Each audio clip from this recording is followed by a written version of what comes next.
Por favor, si pueden abrir en Mateo capítulo 9, vamos a leer los versículos 35 al 38. Mateo 9, 35 al 38.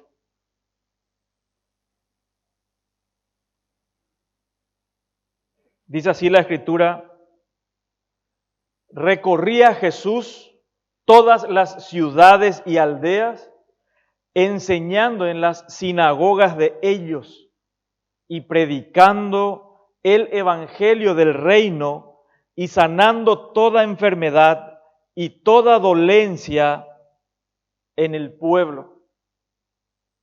Al ver las multitudes, tuvo compasión de ellas, porque estaban desamparadas y dispersas como ovejas que no tienen pastor. Entonces dijo a sus discípulos: a la verdad, la mies es mucha, mas los obreros pocos. Rogad, hay un imperativo, rogad pues al Señor de la mies que envíe obreros a su mies. Acá el Señor muestra una necesidad a sus discípulos, que en el siguiente capítulo, en el capítulo 10, Él nombra a sus discípulos, a sus 12 apóstoles, y les va a mostrar la necesidad de atender a esta multitud, a esta masa de gente que está desesperanzada, que está perdida en sus pecados, y también nos va a mostrar un poquito de contexto de esta porción. Hasta aquí la oposición a Jesús no era tan intensa. Desde este momento los fariseos empiezan a sacar sus garras y persiguen más intensamente a nuestro Señor. Y el Señor nos muestra en estos pasajes la autoridad que Él tiene. Por eso nos muestra la Escritura que Él en su ministerio hacía estas tres cosas. Si ustedes se fijan en los verbos que aparecen ahí, el enseñando, predicando y sanando. Era el ministerio triple, vamos a decir, que el Señor lo hacía cuando estaba aquí sobre la tierra hace más de 2000 años. Y antes de continuar, hermanos, vamos a pedir al Señor que nos guíe en esta mañana para comprender y entender el punto del pasaje, que creo que va a ayudarnos muchísimo a tener ese peso por las personas que necesitan escuchar el glorioso evangelio. Oramos. Señor, gracias una vez más por esta mañana. Ruego, Señor, que nos guíes, que nos ayudes a entender tu palabra. Ayúdanos también, Señor, para poder atender lo que vamos a explicar, a leer en esta mañana, Señor. Queremos honrar tu nombre, glorificarte a ti en el nombre de Jesús. Amén. El verbo rogad en el verso 38 es el único imperativo que nos indica el pasaje. Y eso nos muestra el lugar donde Dios quiere llevarnos a nosotros como iglesia, como creyentes individuales. Este pasaje es una transición. Mateo hace como una pausa y usa esta cláusula, estas mismas palabras. Lo encontramos, por ejemplo, en Mateo capítulo 4. ¿Sí? Es un marcador que Mateo utiliza para poder, de forma didáctica, enseñar a su audiencia. Y como dije, es una transición entre el ministerio de Cristo en los capítulos 8 y 9 y la encomendación de sus discípulos en el capítulo 10. Hasta ese momento los discípulos estaban como expectantes. Es el Señor quien enseña, es el Señor que está llevando el evangelio, y las multitudes se asombran de la autoridad y de la sabiduría de nuestro Señor. Ahora, desde este pasaje, el Señor hace algo impactante y hace algo que va a hacer que los discípulos sean movidos para que también ellos lleven la palabra y también tengan el peso por la multitud. Como estaban ellos como espectadores, ahora les muestra la necesidad de involucrarlos. Y Jesús, esto es muy importante, delega su autoridad a sus discípulos para que puedan realizar la misión que les va a encomendar. Esto es importante. Nadie se envía por sí solo. Es el Señor quien nos autoriza, debe autorizar para hacer su obra. Los fariseos desde ese capítulo comienzan a rechazarlo y a oponerse a Jesús. En el 9:34, por ejemplo, dice así: pero los fariseos decían, por el príncipe de los demonios, echa fuera los demonios.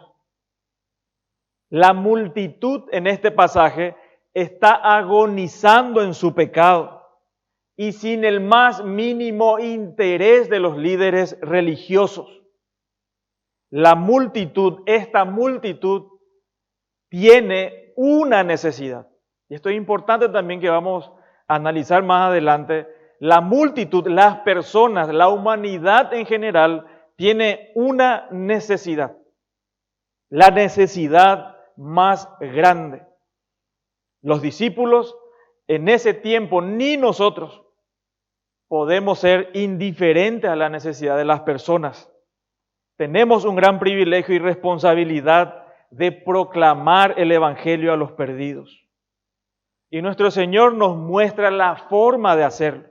Por eso es importante que prestemos mucha atención cómo nuestro Señor Jesucristo hacía su ministerio. De aquí nosotros vamos a derivar de cómo también nosotros debemos realizarlo. Tenemos instrucciones precisas y el Señor es nuestro ejemplo. Dice el texto del verso 35, recorría Jesús todas las ciudades y aldeas, enseñando en las sinagogas de ellos, de los judíos, y predicando el evangelio del reino y sanando toda enfermedad y toda dolencia en el pueblo. Un detalle importante, cuando dice ahí enseñando en la sinagoga de ellos, esto nos da una pista también de que el evangelio de Mateo no se escribió al día siguiente de que el Señor resucitó. Aproximadamente 30 años después de la muerte y resurrección del Señor es que fue escrito este evangelio.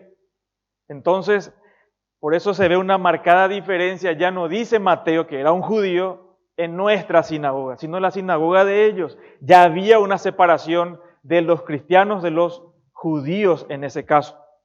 Es a modo de tener una información extra ahí para que podamos conectar después. ¿Por qué esto nos involucra también a nosotros, a todos nosotros?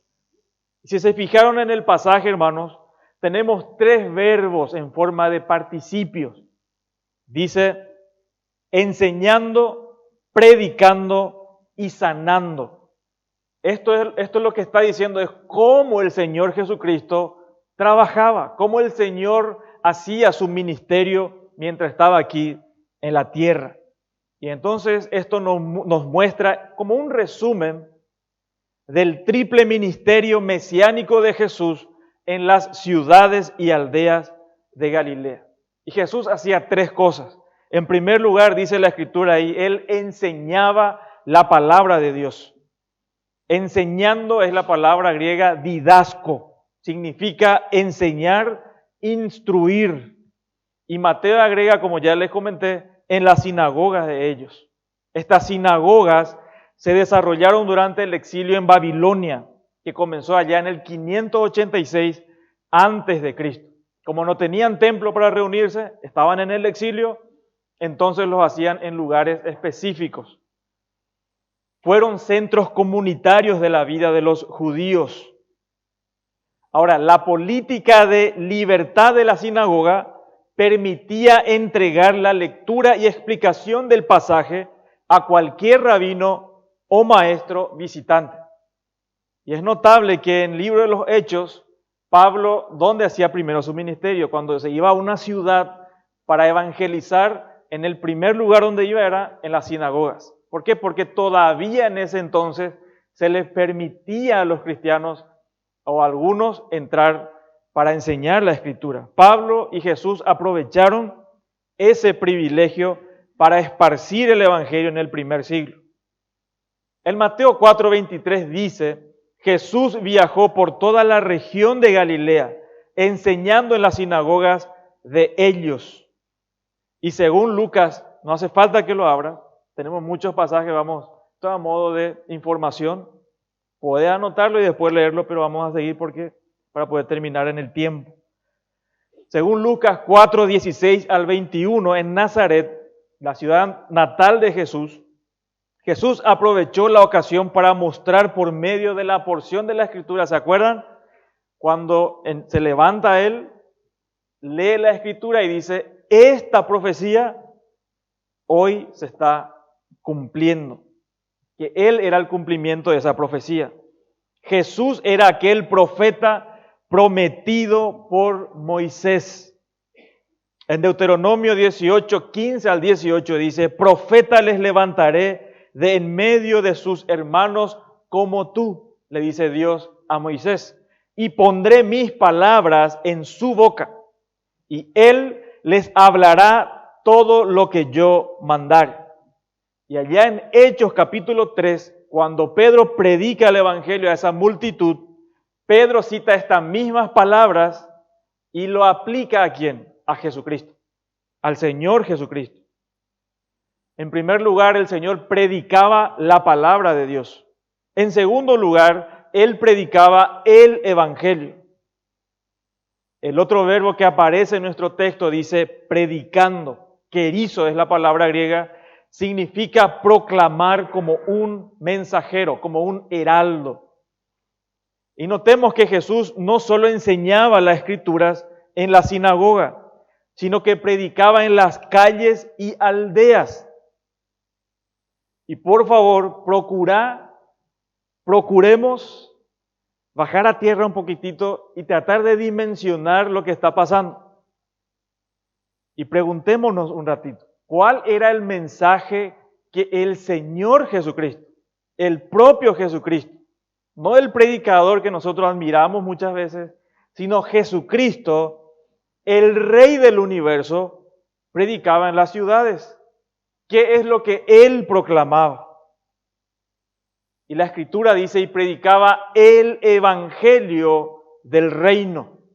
La palabra evangelio significa buenas noticias. La palabra evangelio significa buenas noticias. Y Jesús proclamaba por las calles la buena noticia del reino, que en esencia significa el reino de Dios, que implica el gobierno de Dios. Dios con nosotros, el gobierno de Dios sobre el pueblo de Dios y en el lugar que Dios diseñó. Y como el mensajero del reino, Jesús predicaba la buena noticia de que el gobierno de Dios se estaba acercando a los pecadores, pero en la persona de su Hijo. Allá en Hebreos capítulo 1, el autor de los Hebreos dice, atiendan bien por favor, porque esto es impactante. El autor de los Hebreos dice que Dios, habiendo hablado a nuestros padres por los profetas de muchas maneras, ¿se acuerdan de ese pasaje? De muchas formas y maneras, dice, hoy en los postreros tiempos, nos habla por Hijo. Ahí hay un artículo en la carta a los Hebreos, pero que no está en el original, solamente dice, nos habló por Hijo. Es decir, este Dios del universo, este santo Dios, en el Antiguo Testamento habló de forma audible, se le apareció en visiones a los profetas, de muchas maneras, dice la Escritura. Pero en este instante, en este momento de Mateo, es Dios mismo, cara a cara, que está hablando con su pueblo. Y eso es impresionante, hermano. Dios mismo, en la persona del Señor Jesucristo, está hablando, está abrazando, está sanando a las personas. Dios hecho hombre, eso es impresionante. Luego los líderes religiosos, los fariseos, dicen, no, este es del demonio. Imagínense, Dios mismo hablando con ellos, eso era una locura. Sin embargo, ellos en la cara de Dios mismo le rechazan, como muchos hacen hoy también. Ahora, Dios Padre acepta a los pecadores arrepentidos en su reino. En Mateo 4:17 nos da el contenido de este evangelio que Jesús predicaba. Dice Mateo 4:17. Entonces comenzó Jesús a predicar y a decir: arrepentíos, porque el reino de los cielos se ha acercado. Arrepentíos, porque el reino de los cielos se ha acercado. Y esto es para disfrutar una relación de amor y obediencia a Dios, que el ser humano por su cuenta no lo puede hacer. Puede que le surja un deseo de honrar a Dios, de tener en cuenta a Dios, pero es imposible para cualquier ser humano hacer o agradar a Dios, de tener una relación con Dios. Los pecadores deben arrepentirse y obedecer al Hijo. Los pecadores deben arrepentirse y obedecer a Jesucristo. Mateo 1:1 leemos y dice así: libro de la genealogía de Jesucristo, hijo de, y esto es interesante, no está esto para poner nomás nombres. Mateo tiene intenciones muy específicas de por qué menciona a Jesucristo, sanando las enfermedades, predicando el Evangelio, la palabra de Dios. En primer lugar, Mateo dice: libro de la genealogía de Jesucristo, hijo de David, hijo de Abraham. Los dos referentes de los judíos. Hijo de David, hijo de Abraham. Como hijo de David, Jesús es el heredero real que va a gobernar sobre este mundo para siempre. Jesús es el heredero real que va a gobernar este mundo para siempre. En 2 Samuel 7:16 dice: y será afirmada tu casa y tu reino para siempre delante de tu rostro, y tu trono será estable eternamente. Entonces, Jesús es el rey prometido a David, que se está presentando en ese entonces acá en Mateo capítulo 9 y está proclamando el reino de Dios. El rey divino humano, porque Jesucristo era 100% hombre y 100% Dios, Dios hecho hombre. Y vino a llamar a los hombres al arrepentimiento. Vino a llamar a los hombres, el Rey del universo, al arrepentimiento. En tercer lugar, ¿qué más hacía Jesucristo? Predicaba la palabra de Dios, el evangelio del reino, también Él sanaba a los enfermos. Y estamos refiriéndonos, hermanos, a Jesucristo, su ministerio. Él sanaba a los enfermos. Y la palabra sanando es la palabra griega terapeuo. Terapeuo significa curar, aliviar o cuidar. Curar, aliviar o cuidar. Mateo hace un énfasis notable en los milagros de Jesús. Y él tiene un propósito. Por algo él resalta estos milagros. En los capítulos 8 y 9, Mateo registra 9 milagros impresionantes. En este capítulo 9, un poquito más atrás, él levanta a un paralítico. Le dice al paralítico que le traen los amigos, ¿sí? ¿Se acuerdan de ese pasaje? Le traen los amigos y él le dice: tus pecados te son perdonados. Enseguida alguien estaban pensando los fariseos: ¿cómo? Este está loco. Solamente Dios puede perdonar pecados. ¿Quién se cree esto? Y Jesús sabía, dice, lo que pensaban estas personas. Entonces dice, para que sepan que el Hijo del Hombre tiene autoridad para perdonar pecados, le levanta al paralítico. Muestra una vez más su autoridad. Y ese es un milagro impresionante. Solo en los 3 últimos, Él muestra su poder sobre la muerte, las enfermedades y los demonios. Solamente en estos 3 últimos capítulos, Jesucristo muestra su poder sobre la muerte, sobre las enfermedades y los demonios. Esto es importante, ¿por qué? Cada judío, o los judíos por lo menos, conocían lo que decía Isaías 35, 4 al 6. Isaías 35, 4 al 6 dice así: decid a los de corazón apocado. Apocado es temeroso. Esforzaos, no temáis. He aquí que vuestro Dios viene con retribución, con pago. Y dice el texto, Dios mismo vendrá y os salvará. Entonces los ojos de los ciegos serán abiertos y los oídos de los sordos se abrirán. Entonces el cojo saltará como un ciervo y cantará la lengua del mudo. Isaías dice, cuando Dios en persona, cuando Dios en la persona de su Hijo, cuando Él venga a este mundo, los ciegos, los sordos, los cojos y los mudos serían sanados. Por ejemplo, allá en Mateo 11, 1 al 3, Juan el Bautista está en la cárcel y manda a preguntar a Jesús. Un momento de duda tal vez de Juan, no sabemos, muy probable. Y le manda a preguntar a los discípulos, y le manda a sus discípulos de Juan, a preguntarle a Jesús. Y les dice a Jesús, ¿eres tú aquel que había de venir o esperaremos a otro? En otras palabras, ¿vos sos el Mesías? Si no, decinos bien. Jesús no le dice, decirle a Juan, yo soy el Mesías, no dijo eso.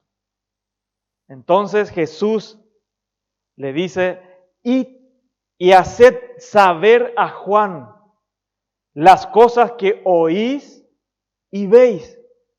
Los ciegos ven, los cojos andan, los leprosos son limpiados, los sordos oyen, los muertos son resucitados y a los pobres es anunciado el Evangelio. No tengas duda, Juan. Tampoco vemos que Jesús condena a Juan por su duda. Es decir, se está cumpliendo lo que dice acá Isaías. Dios, el Emmanuel, está en la tierra. Dios se hizo hombre y está cara a cara con su pueblo. Imagínense, eso ya ni me imagino, hermano. Los milagros de Jesús, aparte de autenticar que Él era el Mesías, también, hermanos, es un anticipo de las glorias futuras del reino de Dios. Y con su pueblo, con nosotros, donde ya no habrá llanto, dolor, ni enfermedades, ni muerte. Y atiendan lo que dice el final de la película, ya en Apocalipsis 21, 1 al 4. Juan contemplaba la ciudad de Dios y escribe, y oí una gran voz del cielo que decía, he aquí el tabernáculo de Dios con los hombres. Esto es ya, hermano.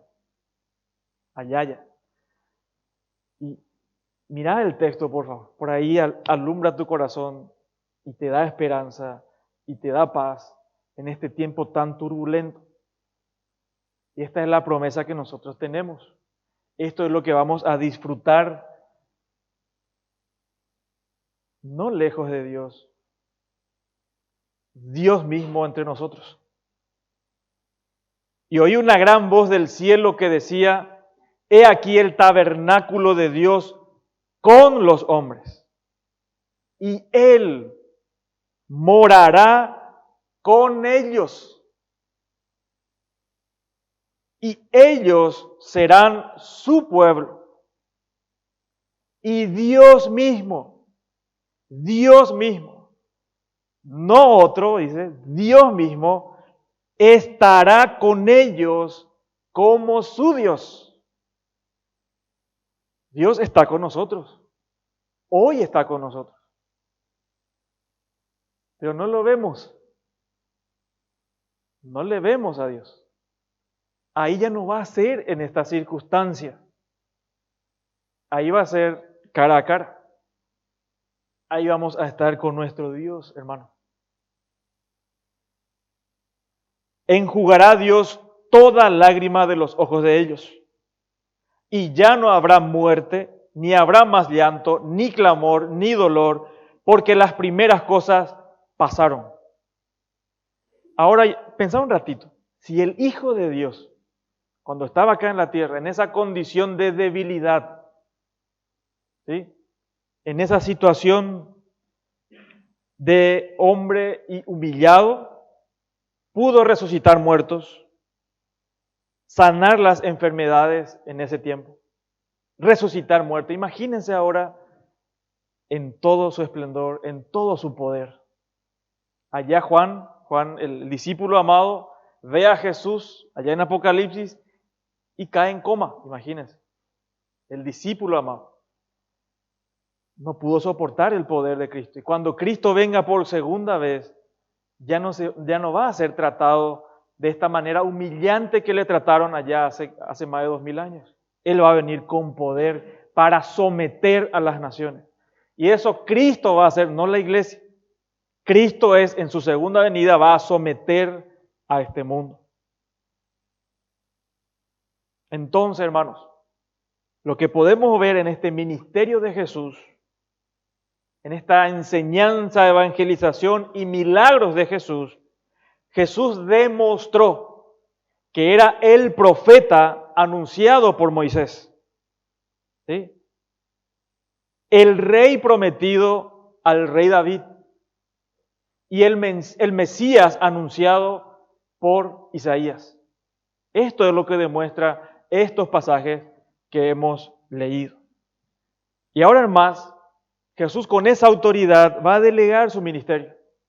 ¿Por qué? Porque Él 3 años y medio o 3 años está sobre la tierra, su ministerio duró 3 años, Él va a morir, va a resucitar y va a ascender a los cielos.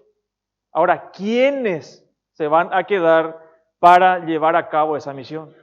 Cristo prometió, voy a edificar mi iglesia. Y Él usa personas como nosotros para edificar su iglesia. Pero usa personas, no cualquier persona, sino hijos suyos, comprometidos con Él y comprometidos con la palabra, que es la única manera que se edifica la iglesia. La iglesia se edifica solamente en la base de la suficiencia de la Escritura. Verso 36. Y al ver las multitudes, tuvo compasión de ellas, porque estaban desamparadas y dispersas como ovejas que no tienen pastor. En este texto, hermanos, vemos 2 motivos que llevan a Jesús a delegar este ministerio. Y es importante que esta multitud se le denomina a ellos los Am Haaretz, o gente de la tierra, gente vulgar, es lo que significa. Para los fariseos, a los propios judíos de la élite, sus compueblanos, estas personas eran la chusma. Estas personas eran gente despreciables, que no cuentan para nada. Y Jesucristo, ¿dónde se enfoca, hermanos? Se enfoca en estas multitudes, porque a Cristo sí le importa. Y Cristo siente esta agonía de estas personas, la miseria de estas personas. Son gente común, despreciados por los fariseos. Atiendan el concepto que tenían los fariseos, que tenían que pastorearles a ellos. Allá en Juan 7:49 dice, pero esta multitud que no conoce de la ley, maldita es. Imagínense. Este era el concepto que tenían sus líderes religiosos de estas personas. Quienes debían pastorearles, los desprecian. Hermanos, la multitud también acá en Mateo representa a la humanidad perdida en sus pecados. es la humanidad perdida en sus pecados. Los pesares o angustias de la gente, hermanos, son los pesares y angustias de Cristo mismo, porque Él amaba profundamente a estas personas muy agobiadas, siente profundamente por ellos y tiene ansias de ayudarlo, dice un comentarista. Entonces vemos en primer lugar la compasión de Cristo por las personas. Dice, al ver las multitudes, tuvo compasión de ellas.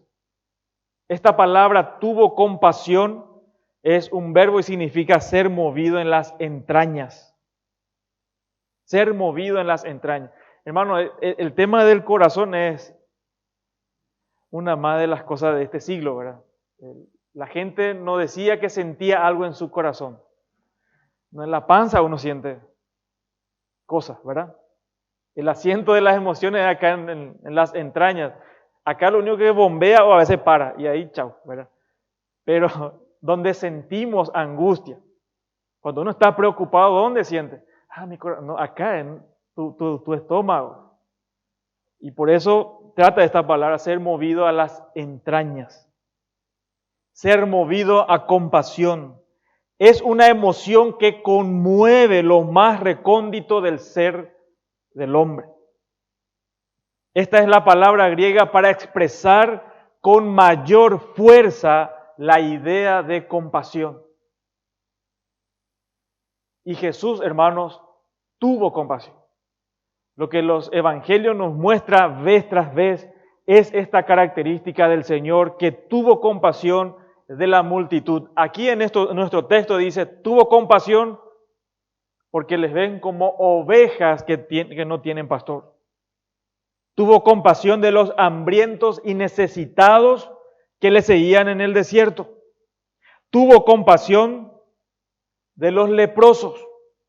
Jesús se compadeció también de los ciegos y de la viuda de Naín que llevaba a su único hijo muerto para enterrarle. Jesús ve y se conmueve en lo más profundo, no es artificial. No le está mostrando a los discípulos para que los discípulos aprendan, no. Él sí sintió eso. Dios estaba sintiendo eso, hermano. Nuestro Dios. El padre del muchacho epiléptico, por ejemplo, apeló a la compasión de Jesús en Marcos 9:22. En Mateo 15:32, Jesús dice a sus discípulos, tengo compasión de la gente, porque ya hace 3 días que están conmigo y no tienen qué comer, y enviarlos en ayunas no quiero. Dios se compadece de las personas. Hacia ahí nos está dirigiendo el Señor, hermano. Porque algo que a nosotros, hoy está muy de moda decirle a las personas, tenés que trabajar por tu autoestima, tenés que valorarte más, tenés que amarte más. Pero la Biblia no dice eso. La Biblia dice lo contrario, deja de amarte tanto. Mira a otras personas que están en necesidad. Baja un cambio, demasiado te amas. Y nos centramos en nuestras propias necesidades. Y ustedes van a observar que las personas que se deprimen son personas que toda la hora piensan en sí mismos. Su miseria, su necesidad, todo él. No tenemos que mirar afuera. Tenemos que mirar las necesidades que hay afuera, hermano. Dios se compadece. Su pueblo debe compadecerse también, si somos hijos de Dios. Ahora esto era interesante, impactante para la época, en esa cultura. ¿Por qué? Porque la cultura en esa época tenían sus dioses, pero dioses lejanos. Dioses que no se compadecían de las personas. Es más, las personas tenían temor de Dios, de sus falsos dioses. Nunca había una cercanía de los dioses falsos con el pueblo. Sin embargo, Jesucristo viene y dice, yo tengo compasión de ellos. Los sana, les provee de alimentos, les toca a los leprosos Una cosa impresionante. Jesús vino a revelar a su Padre, un Padre misericordioso y compasivo. Ahora, la segunda cosa que mueve a Jesús para delegar su ministerio, este ministerio, es la condición perdida de las personas. La condición perdida de las personas. La necesidad real de las personas, hermanos. Y vemos en este pasaje, porque es lo que Cristo ve. Y esto es importante, muy importante, porque a veces pensamos nosotros que las personas necesitan ser curadas de sus enfermedades, ir a sacar de la gente de los hospitales, proveer de bienes materiales a gente que están en profundas necesidades. Hermanos, esa no es la necesidad principal del hombre. Por eso vemos en este pasaje la verdadera necesidad de las personas. No es la salud física ni los bienes materiales. La necesidad de todo ser humano es ser justificados de sus pecados por Dios. Es estar en paz con Dios. Es estar en reglas con Dios. No por su propia cuenta, sino por Jesucristo. El hombre necesita estar enemistado con Dios. Y lo que más necesita todo ser humano, es ser justificado delante de Dios. Y la necesidad más grande del hombre, hermanos, es Dios, porque estaban desamparadas y dispersas. Este es el segundo motivo que impulsó a Cristo a delegar esa misión por la condición desesperante del ser humano. Dice el texto, las multitudes era la realidad de ellos, desamparadas. Y es interesante que Mateo utiliza la figura de oveja, no dice estaban desamparadas como lobos, como cachorros de león, de lobo, no dice de ovejas, de ovejas. Dice un comentarista, el verbo aparece en los papiros con el sentido de saquear, dejar. En el aspecto religioso, eran como ovejas lastimadas por las fieras. También, hermanos, el tiempo perfecto del verbo habla de una acción pasada que ocurrió, pero que sus efectos se seguían sintiendo en ese momento.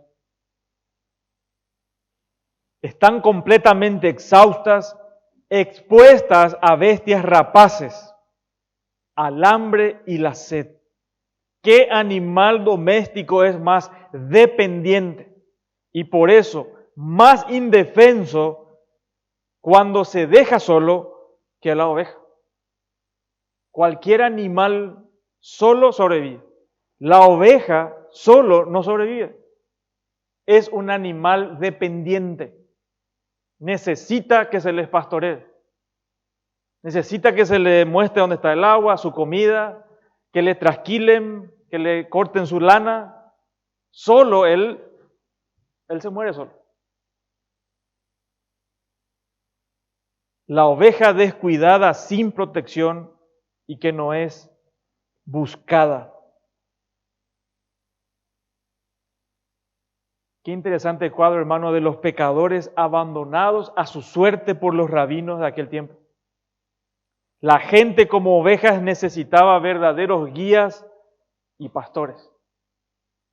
Las personas necesitan guía. Necesitan verdaderos cristianos que le muestren al Salvador. En nuestro tiempo no cambió nada, hermanos. Hay multitud de personas. En Limpio, inclusive, justamente estamos viendo en un mapa, hay cientos de iglesias. Iglesia inclusive de San La Muerte, de esto, lo otro. Y aunque ustedes no lo crean, acá cerquita.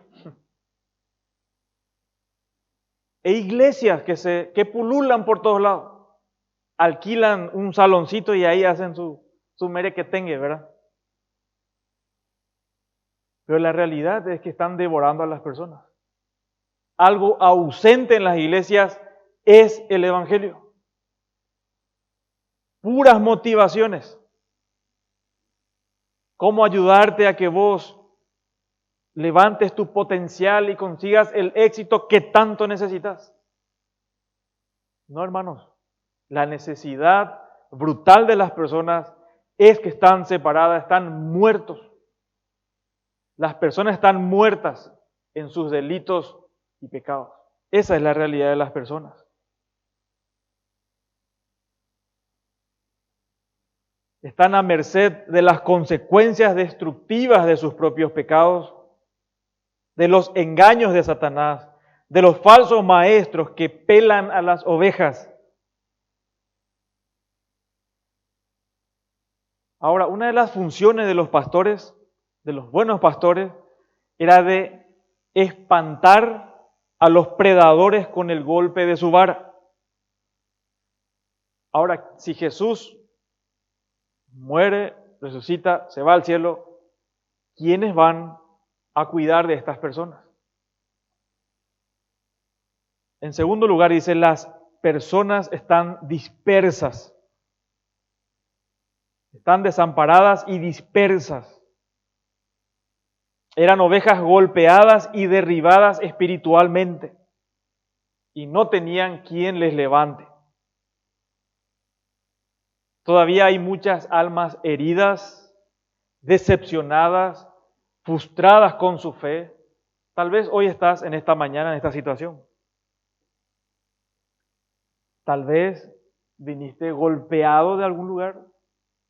Sabemos de hermanos que vinieron de situaciones en donde prácticamente eran maltratados.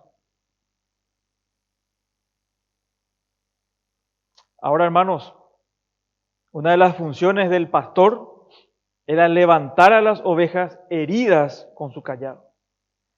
Hace muy poco, muy poquito, en una iglesia, por ejemplo, una persona con un matrimonio, en donde el hombre va a confesar al pastor, a ver una situación pecaminosa en su vida, pide ayuda, y lo que recibe en la iglesia fue ser expuesto ante la gente, ser avergonzado ante las personas y expulsado. Yo les pregunto, hermanos, ¿dónde más van a recibir auxilio, ayuda, socorro los pecadores? Si no es en la iglesia. ¿Qué pasa si en nuestra iglesia entran homosexuales, lesbianas y todo lo que ustedes se imaginen por ahí? Drogadictos. Pareciera ser que categorizamos, que acá estamos los santitos. Y no es. Vos y yo somos pecadores, necesitados de la gracia de Dios. Y tenemos nosotros lo que ellos necesitan. Siendo lesbiana, homosexual, una mujer que ha abortado, una mujer, un hombre, un asesino, un ladrón, tenemos nosotros lo que necesitan ellos. Y es el Evangelio. Como nosotros necesitábamos también el Evangelio. Dice el texto, están como ovejas que no tienen pastor. Jesús se conmovió al ver la multitud que estaba desilusionada, desconcertada de parte de los falsos o por lo menos de los religiosos, los judíos. Los fariseos y escribas eran los pastores de la multitud. Pero ellos, ¿qué hacían? Añadían cargas sobre las personas, más ley a las personas, más legalismo en las personas. Dice, los escribas y fariseos atan cargas pesadas y difíciles de llevar y las ponen sobre los hombros de los hombres, pero ellos ni con un dedo quieren moverlas. Esta es la situación. También hay iglesias que hacen eso hoy. Puro legalismo. Si no haces esto, te vas al infierno. Si no haces lo otro. Y no es así, hermano. Imponen leyes que Dios no pone.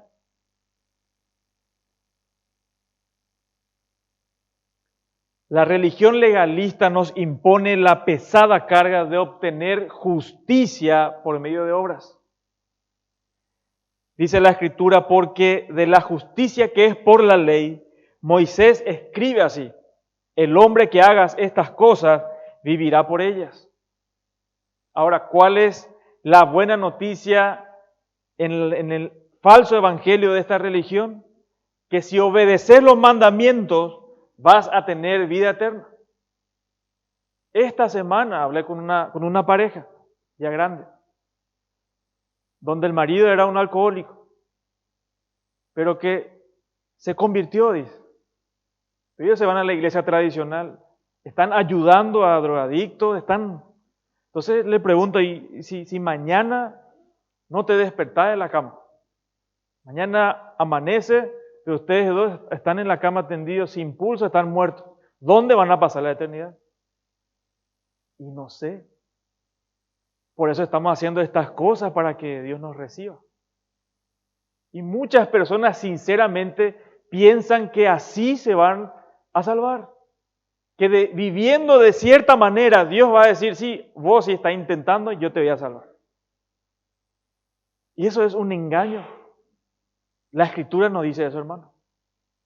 Justamente muestra lo contrario. Nosotros no podemos. Alcanzar justicia, ser declarados justos por Dios por medio de nuestras obras, obedeciendo los mandamientos, es imposible para nosotros. Es imposible para los pecadores. Santiago dice, porque cualquiera que guardare toda la ley, por si acaso, alguien que 99,9, pero ofendiere en un punto, dice, se hace culpable de todos. Hermanos, el propósito de la ley es mostrar al hombre cuán pecador es y que no puede salvarse por su propia cuenta, que está condenado. La ley nos muestra eso. Si pasa el semáforo en rojo, ¿qué dice la ley? Esta es la forma de borrar, ¿verdad? Te tenés que pagar. Ya pasaste el rojo, ya tenés que pagar. Ya que por las obras de la ley, ningún ser humano será justificado delante de él, porque por medio de la ley es el conocimiento del pecado. El propósito de la ley, de los mandamientos, de los 10 mandamientos, es llevarnos a Cristo, es mostrar cuán pecadores somos. No mentirás, dice, y nos caracteriza la mentira. No dirás falso testimonio, y si no podemos evitar hablar muchas veces de las personas. No robarás, dice. Y ahí estamos todos también nosotros, en menor o en mayor grado.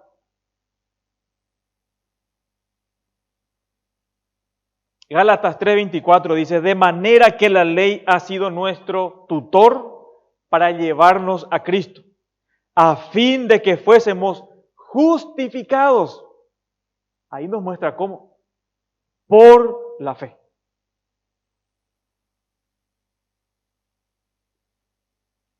Si preguntamos a la ley, ¿podemos justificar? ¿Me podés justificar delante de Dios? Si yo obedezco todo, la ley te va a decir que no. Tenés que irte a Cristo. Ahora, Cristo vivió 33 años sobre la tierra demostrando tener una justicia perfecta. Cristo obedeció la ley para nosotros. Cristo nació sin pecado, vivió sin pecado, murió sin pecado. Cristo vivió la vida que vos y yo no podemos, ni vamos a poder.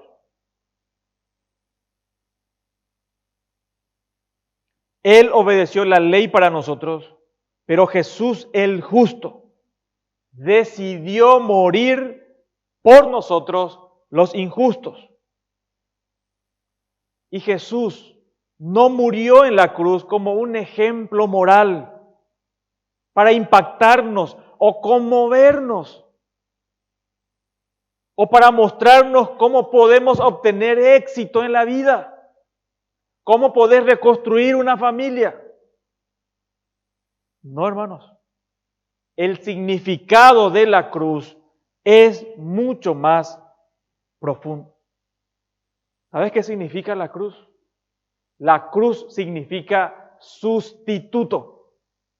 La cruz significa sustituto, porque Jesús murió como un sustituto por nosotros. Todos nosotros nos descarriamos como ovejas, cada cual se apartó por su camino, pero Dios cargó en Él el pecado de todos nosotros. Cargó en Él, dice la Escritura. En esa cruz, Dios el Padre carga en su Hijo nuestros pecados. Isaías 53:6. En la cruz, Jesús fue tratado como si fuera injusto.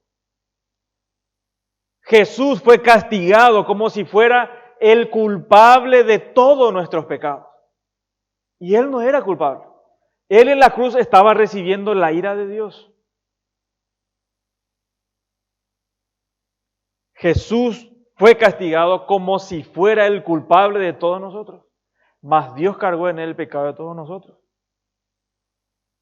Sufrió la ira, abandono y maldición de Dios.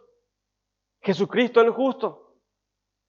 Pero al tercer día, su justicia fue vindicada, fue demostrada de que sí Él era justo, sí Él no tenía pecado y sí Él es el que dijo que era, el Hijo de Dios. Él resucitó de los muertos y hoy, vivo, todopoderoso, como siempre lo fue, manda a todos los hombres, nos dice a nosotros, a todos, que nos arrepintamos, que creamos, que le obedezcamos. Las personas, cualquier persona, no importa su condición, no importa en el estado en que se encuentra, no importa si fue él la peor persona, si esa persona responde en fe y obediencia, Dios te va a declarar justo. Te va a declarar como una persona que, como si fuera que nunca pecaste. Y vas a tener la plena seguridad de que vas a estar con Él. Sea que mañana ya no amanezcas, o sea que si vivan muchos años más, te atropella o muere de forma violenta o de forma natural, no, vas a estar con Él. Él nos da ese privilegio. Y Él hoy te extiende ese privilegio de que puedas tener paz con Él. La única manera es creyendo en su Hijo. La Biblia dice, arrepiéntanse y crean. Deja de pensar que vas a ganar la salvación por tu cuenta. Eso no va a pasar. Y empezá a creer, a pensar diferente. A no pensar más que vas a ganarte la salvación, sino que crees que Dios ya hizo todo por nosotros.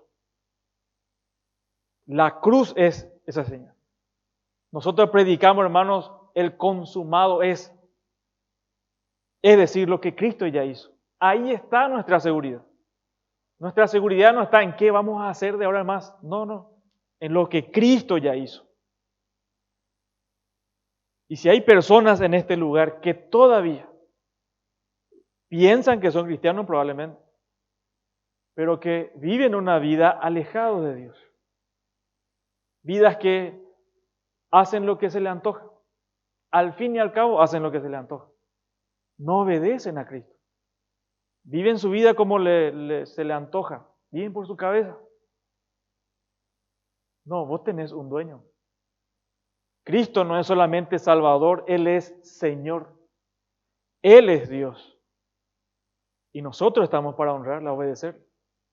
Como decía en un pastor también decía, el símbolo del cristianismo no es la escalera para subir al éxito, y diciendo, el símbolo del cristianismo es la cruz.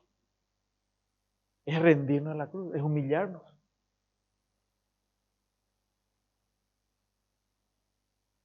La persona que responda en fe y obediencia es revestida con su perfecta justicia, lo que la ley no nos puede dar. Escuchen lo que dice Pablo allá en Filipenses 3:8.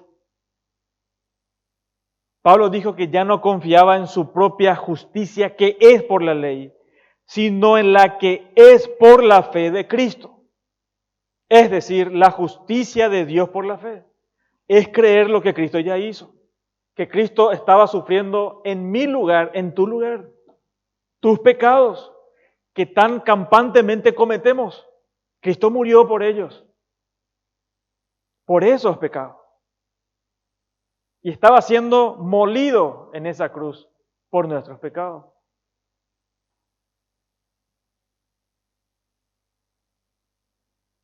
Qué consuelo, hermanos, y esperanza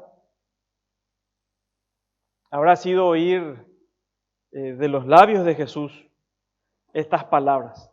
Venid a mí todos los que estáis cargados, trabajados y cargados, y yo os haré descansar. Llevad mi yugo sobre vosotros. Péguense a mí, dice Jesús, y aprended de mí que soy manso y humilde de corazón, y hallaréis descanso para vuestras almas. Es una esperanza. Cristo es nuestra esperanza. Cristo es nuestro todo. Él es suficiente para nosotros. Y la cruz lo demuestra. No solo la cruz, la resurrección de Cristo. Nuestra fe no es en vano. Vale la pena. Y entrega tu corazón. Viví para Él. Deja de hacer tu voluntad. Reconocerle como tu Señor verdaderamente. En el verso 37 dice a los discípulos, entonces dijo a sus discípulos, a la verdad, la mies es mucha, mas los obreros pocos. Imagínense que en esa época la mies son personas. Acá usa ya otra ilustración, usa la ilustración del campo. ¿Cuántos habitantes en ese tiempo y hoy cuántos habitantes somos? Cambia la metáfora de las ovejas a la necesidad de obreros, a la mies. La mies es la cosecha y representa a los perdidos. Entonces lo que está diciendo, la mies es mucha, los obreros pocos, está diciendo esta gente necesita salvación, es salvación de almas. Se trata de una cosecha de salvación de almas, provenientes de todo pueblo, lengua, tribu y nación. La palabra Señor, curio, significa amo, dueño y Señor. Allá en Apocalipsis dice que en el cielo hay una voz, un coro de toda lengua, tribu y nación. Ahora imagínate el privilegio que Dios nos permite a nosotros. Que tal vez una de esas personas que están cantando y adorando a nuestro Dios sea una persona que fue alcanzada por Dios por la fidelidad nuestra de haberle llevado el Evangelio. ¿Qué costo tiene eso, hermano? ¿Qué precio le puede dar a eso? Y ese es un privilegio que Dios nos da a nosotros.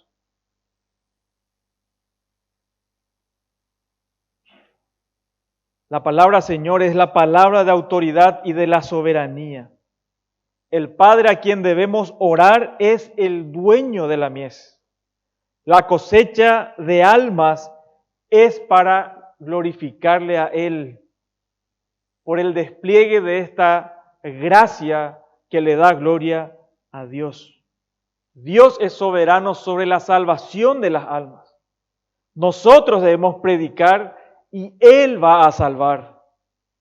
En 2 Timoteo 2:10 dice, todo lo soporto por amor de los escogidos, para que ellos obtengan la salvación que es en Cristo Jesús.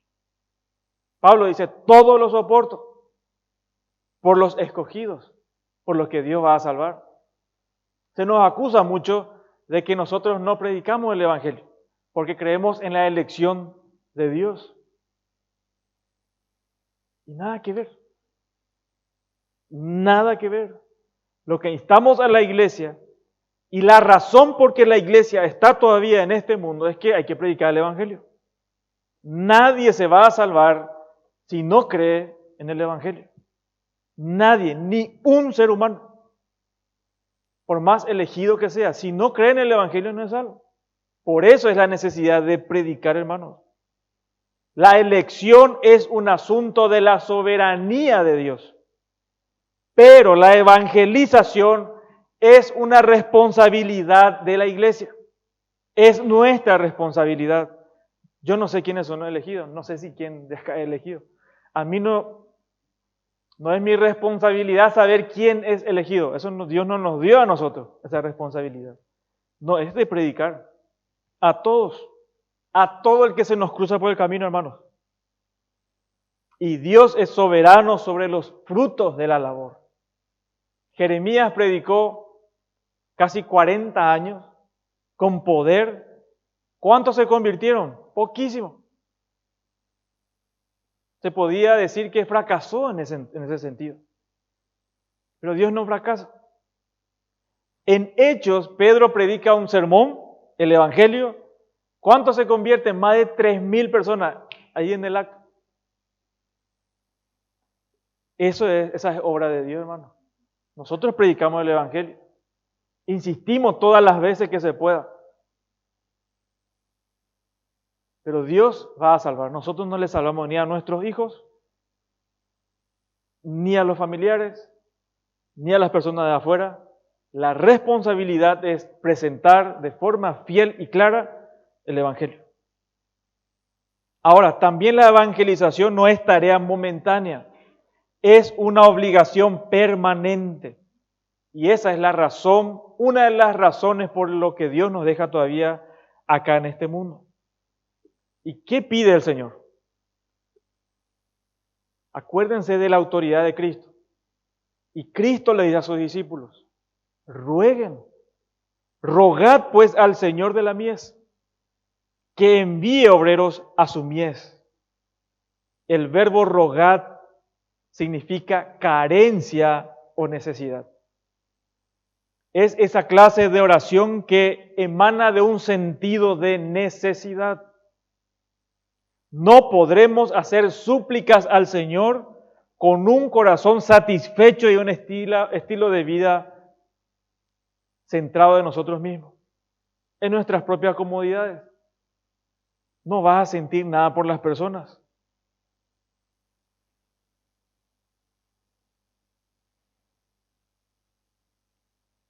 Ahora muchísimas iglesias, como ya le dije anteriormente, hay por limpio por lo menos. Yo no digo por el mundo, tal vez, pero nuestra preocupación es acá, hermano, en limpio, y hasta donde Dios nos permita. Pero lo que sí sabemos es que hay cero Biblia en esos púlpitos. Ahora, el verbo traducido rogad es un imperativo, no es solo un deseo, sino un pedido que hay que esperar sea satisfecho. Uno debe esperar que se conteste este pedido. No es un pedido por si acaso. Este es un pedido que nosotros como iglesia, y ruego a Dios que nos ayude a entender esta responsabilidad de rogar para que el Señor, Dios permita, levantar obreros entre nosotros y que sienta este peso, que toda la congregación sienta este peso por las almas que están perdidas. Y nosotros tenemos que pedir esto. Esto nosotros tenemos que rogar y esperar que Dios conteste. Y no porque nosotros pedimos, sino porque Cristo ya nos dio esa autoridad. Cristo dice, cuando ustedes hagan eso, Dios va a contestar. Es por la autoridad de Cristo que será respondida. Es por Cristo, hermanos. Y la forma en que el Señor habla es urgente. ¿Por qué? Porque la situación lo amerita. Nosotros muchas veces estamos entretenidos con cosas. Los jóvenes entretenidos en la pavada, en situaciones que no edifican. Y hay almas que tienen que ser salvadas.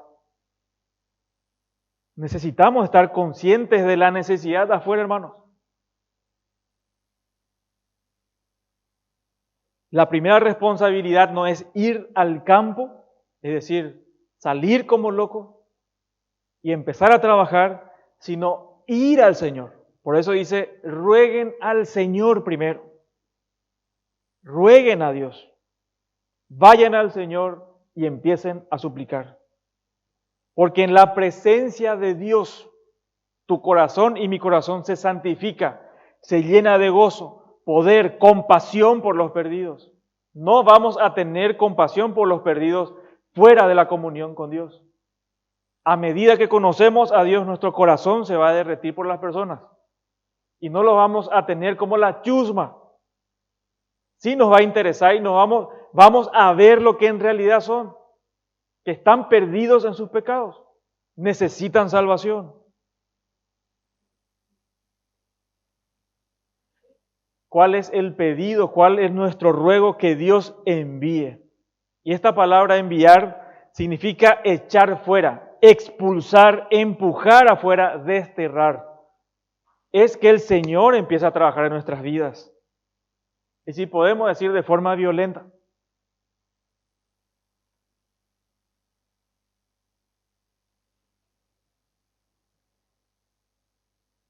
¿Hay necesidad, hermanos? ¿Hay necesidades reales? La iglesia no está para llenar la necesidad física, en primer lugar, de las personas. Es tu alma. Acá lo importante es tu alma. ¿Dónde vas a pasar la eternidad? Si vas a pasar en el cielo o en el infierno. Y la necesidad real de las personas es que necesitan estar en paz con Dios. Y nosotros debemos clamar por las personas para que Dios tenga misericordia y pueda ver su pecado. Y pueda ver a Cristo muriendo por ellos, pagando sus pecados. Dice la Escritura, la mies es mucha, los obreros siempre pocos. Orar es ofrecerse, oren por obreros para que Dios envíe a las personas. La misión, hermanos, no es una opción. Jesús dice allá en Juan 17, como tú me enviaste al mundo, así yo también los he enviado. Es la soberana voluntad de Dios. Y Dios decidió liderar las misiones. Pero lo hace a través de obreros que prediquen su palabra. Y la evangelización, lo repito, no es tarea momentánea, es una obligación permanente. Es una de las razones del por qué Dios deja todavía a su iglesia en este mundo. Agradó a Dios salvar a los creyentes por la locura de la predicación. Que Dios nos ayude, nos avive y si es su voluntad, el próximo domingo, si el Señor permite, en el sábado, viernes, sábado y domingo, que vamos a estar expuestos al Evangelio y la forma de entregar el Evangelio de forma clara y precisa. Y estamos muy esperanzados, con mucha expectativa de lo que el Señor puede hacer con nosotros. Y rogamos que así Él lo quiera hacer. Es un privilegio, hermanos. Amén. Oramos. Señor, agradecemos tu palabra, agradecemos tu compasión por nosotros, porque por medio de tu Espíritu Santo nos mostraste, Señor, nuestra realidad, que nosotros estábamos muertos en nuestros pecados, en nuestros delitos, en nuestra enemistad contra ti, Señor. Gracias por mostrarnos nuestra miseria y gracias por rescatarnos de esta vana manera de vivir por medio de la muerte y la resurrección de tu Hijo.